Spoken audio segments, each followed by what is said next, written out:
মাজার, মসজিদ, মাদ্রাসা বা এতিমখানায় হামলা চালালে বা ধ্বংসের চেষ্টা করলে কাউকেই ছাড় দেয়া হবে না। কিশোরগঞ্জের পাগলা মসজিদ পরিদর্শন শেষে ধর্ম উপদেষ্টা ডক্টর আ.ফ.ম. খালিদ হোসেন এ কথা জানান। বলেন, মামলা হলেই আইন শৃঙ্খলা বাহিনী তাদের গ্রেপ্তার করবে।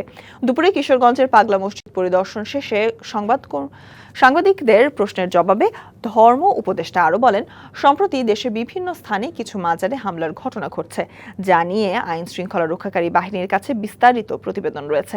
এ সময় মাজার ও মসজিদ কর্তৃপক্ষকে নিরাপত্তা জোরদারে সিসি ক্যামেরা স্থাপনের পরামর্শ দেন তিনি। জানান, এরই মধ্যে বিভিন্ন স্থানে মামলা হয়েছে এবং কিছু ব্যক্তিকে গ্রেপ্তারও করা হয়েছে।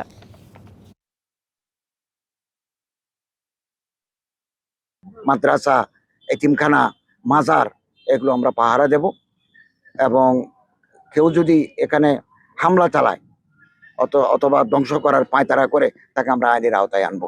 ইতিমধ্যে বেশ কিছুকে আনা হয়েছে এবং স্পেসিফিক মামলা হলেই আইন শৃঙ্খলা রক্ষাকারী বাহিনী, ল এনফোর্সিং এজেন্সি তাদেরকে আইনের আওতায় আনছে।